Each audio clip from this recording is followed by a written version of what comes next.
तो दोस्तों, बिजनेस करने के लिए स्टॉक मार्केट इंडस्ट्री एक बेहतरीन ऑप्शन है, क्योंकि ये एक ऐसी डायनामिक इंडस्ट्री है जो कभी भी सैचुरेट नहीं होती। कुछ ना कुछ नया चलता रहता है, नए रेगुलेशंस आते हैं, नए चैलेंजेस आते हैं, नई अपॉर्चुनिटीज़ भी आती हैं। तो एक तरीके से ऐसा कोई इंडस्ट्री नहीं है जैसे टेक्सटाइल है या कोई ऑटो इंडस्ट्री है जहाँ पे एक सैचुरेशन पॉइंट रीच होता है। हाँ, इनोवेशंस तो ऑब्वियसली हर इंडस्ट्री में आती हैं, लेकिन स्टॉक मार्केट एक ऐसा स्पेस है जो कि आपको in terms of the overall opportunities to make money, to make credibility, to make name for yourself ला के देती है। लेकिन इसमें स्टॉक ब्रोकर बनने के अलावा अगर आप एपी मतलब ऑथराइज्ड पर्सन या सब ब्रोकर बनना चाहें तो क्या ये बिजनेस मॉडल आज की तारीख में सस्टेनेबल है? नंबर्स क्या कहते हैं, किस डायरेक्शन में इसमें देखा जा सकता है, क्या स्टेप्स आपको लेने चाहिए, क्या नंबर्स ओवरऑल लेवल पे मंथली, ईयरली, क्या ब्रोकर्स आज की तारीख में कर रहे हैं, ये सब कुछ इस वीडियो में जानने की कोशिश करेंगे। तो आइए शुरू करते हैं।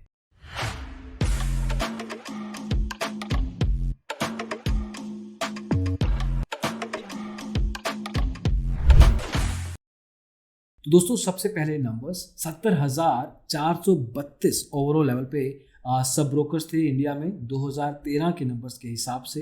2019-20 में ये नंबर 55,000 पहुंच चुका है। और वहीं पे अगर हम लेटेस्ट नंबर्स देखें तो 2,000 ये सब ब्रोकर्स कम ही हुए होंगे। अब एक तरफ ये नंबर्स गिर रहे हैं 70,000 से 55,000। अभी नंबर्स एग्जैक्ट लेवल पे अगर देखा जाए तो मोरलेस वही होंगे। तो क्या इंडस्ट्री गलत डायरेक्शन में जा रही है? क्या सब ब्रोकरशिप एक्चुअल में सस्टेनेबल है? देखिए, it really depends on how you look at it. अगर आप थोड़ा क्वालिटेटिव एनालिसिस करेंगे तो बहुत सारे सब ब्रोकर्स कैश मार्केट में एक तरीके से कुछ रेगुलेशंस आने के कारण स्टॉक ब्रोकर्स के टाइप मतलब फुल सर्विस से डिस्काउंट ब्रोकर के मॉडल में चेंज होने के कारण, प्लस कस्टमर का ओवरऑल जो एक्सपेक्टेशन और बिहेवियर है वो भी चेंज हुआ है। कुछ क्वालिटेटिव लेवल पर अगर देखा जाए तो जो एक्चुअल में सर्वाइव कर सकते हैं सिर्फ वही ब्रोकर्स बच सकते हैं। अब सर्वाइव करने के लिए कुछ चीज़ें आपको चाहिए। अब सर्वाइव वही करेगा जिसको लॉन्ग टर्म गेम देखनी है, जो कि एक अच्छी बड़ी बिजनेस सोच के ही आया है, उसको रेफर एंड अर्न या क्विक मनी बनाने की कोशिश नहीं कर रही। अब एक अच्छा सब ब्रोकर कौन हो सकता है? उसके पास 4 या 5 अच्छे ट्रेड्स होने चाहिए। फॉर एग्जाम्पल, सबसे पहले तो आपको ये चुनना है कि आप किस पर्टिकुलर स्टॉक ब्रोकर के सब ब्रोकर बनना चाहेंगे। एक्सक्लूसिवली काम करना चाहेंगे या मल्टीपल मॉडल्स में काम करेंगे जिसमें आप हर ब्रोकर के साथ काम कर रहे हैं, लेकिन एट द सेम टाइम आप अपनी कोई क्रेडिबिलिटी एक ब्रोकर के साथ नहीं बना रहे हैं। तो that is a choice first up आपको जो लेनी है। दूसरी चीज़, आपको मार्केट की न्यूज़ के साथ स्टॉक ब्रोकर इंडस्ट्री किस डायरेक्शन में मूव हो रही है इसकी इंफॉर्मेशन के साथ अप टू डेट रहना पड़ेगा। ये पता रखना पड़ेगा कि ओवरऑल लेवल पे अगर कुछ स्टॉक ब्रोकर किसी तरह से ट्रांजिशन कर रहा है बिजनेस में तो आपके सब ब्रोकरशिप बिजनेस में उसका डायरेक्ट या इनडायरेक्ट इम्पैक्ट कैसे पड़ सकता है। तीसरा point is understanding of financial market. ये सिर्फ आप तक सीमित नहीं रहेगा, आपकी टीम इसको कितना आगे लेके चलती है, कितने कैरी फॉरवर्ड करती है, that is also very important. अब टीम में क्या है, अगर आप कॉलिंग टीम की बात करें, सेल्स टीम की बात करें, तो जब तक उनकी खुद की क्रेडिबिलिटी अपने क्लाइंट के साथ नहीं बनती, जब तक वो टेक्निकल टर्म्स का इस्तेमाल नहीं करते, क्या पॉइंट है। फोर्थली, अकाउंट आपने खोल लिए, कस्टमर आपके सब ब्रोकरशिप के अंडर आ गया, then you have to make sure कि उसकी जो इंक्वायरीज हैं, उसकी जो सपोर्ट प्रॉब्लम्स हैं, टेक्निकल इश्यूज हैं, वो आप और आपकी टीम सॉल्व कर पाएँ। उसके लिए भी ब्रोकर की अंडरस्टैंडिंग होना बहुत ज़रूरी है।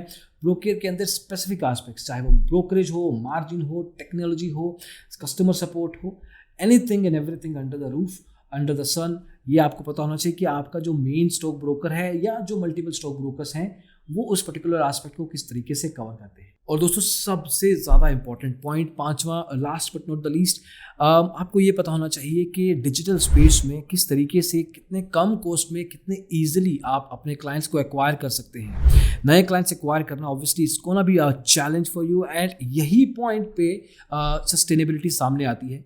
एक बहुत जल्दी सैचुरेशन आ जाएगा अगर आप limited modes of client acquisition ही लेके चल रहे हैं। आपको इंस्टाग्राम पेज बनाना पड़े, यूट्यूब चैनल बनाना पड़े, ब्लॉग लिखना पड़े, कुछ भी तरीका करना पड़े, you have to make sure कि आप रीच आउट कर रहे हैं। चाहे आप यूनिवर्सिटीज़ में जाके सेमिनार्स कर रहे हैं, चाहे आप कॉर्पोरेट्स में जाके बातें कर रहे हैं, that is absolutely on your game कि किस तरीके से आप अलग अलग मॉडल्स में अपने कस्टमर को रीच आउट करने की कोशिश कर रहे हैं एंड एक्चुअली रीच आउट कर भी रहे हैं। और हाँ, कस्टमर की कमी नहीं है। कस्टमर अगर हम बात करें 2010-11 में तो करीब 3 लाख डीमेट अकाउंट थे। आज की तारीख में 2.5 करोड़ डीमेट अकाउंट हैं। पिछले एक साल में 1 करोड़ से ज़्यादा डीमेट अकाउंट खोले गए हैं। And this number is obviously gonna go up only, ये ऊपर ही जाएगा ये नंबर। तो ऐसा नहीं है कि डिमांड नहीं है, डिमांड भी है, सप्लाई भी है, लेकिन जगह बदल गई है। पहले के ज़माने में सब ब्रोकर अलग अलग घरों में जाया करते थे, ऑफिस में जाके फॉर्म भरवाया करते थे, लेकिन अब ऑनलाइन है। EKYC प्रोसेस भी ऑनलाइन होता है, आपको कहीं भी जाने की ज़रूरत नहीं होती। आप नॉर्थ इंडिया के दिल्ली शहर में बैठ के आप चेन्नई का डीमेट अकाउंट 15 मिनट में खोल सकते हैं बिना अपने क्लाइंट को एक्चुअल में जाने हुए। अब अगर हम कुछ सब ब्रोकर्स के अकाउंट की बात करें तो टॉप के स्टॉक ब्रोकर्स पिक करते हैं। एंजल ब्रोकिंग जो एंजल 1 बन चुका है, अगर उसके नंबर्स देखें तो 2015-16 में टोटल अराउंड 35,000 सब ब्रोकर्स थे इंडिया में। 2018-19 में 4,000 सब ब्रोकर्स एंजल ब्रोकिंग के हुआ करते थे। आज की तारीख में उनके पास 13,500 से ज़्यादा सब ब्रोकर्स और एपीज हैं। वहीं पे शेर खान 2300 सब ब्रोकर था, आज के पास करीब 3200 से 3500 शेयर शॉप्स हैं। ये पर्टिकुलर शेयर शॉप्स एक तरीके से इनके पार्टनर्स ही होते हैं, ऑनलाइन एंड ऑफलाइन बोथ।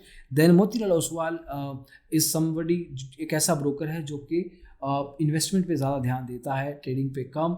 तो वहाँ पे वो वेल्थ क्रिएशन की तरफ जाते हैं। पहले भी इनके पास करीब 2200 सब ब्रोकर्स थे, आज की तारीख में इनके पास 2500 का नेटवर्क है। तो इनका नेटवर्क एटलीस्ट कम नहीं हुआ है। That is telling you a sign कि ओवरऑल अगर हम इन 3 सब स्टॉक ब्रोकर्स की बात करें तो 50% से ज़्यादा का मार्केट इनके पास है सब ब्रोकर लेवल पे।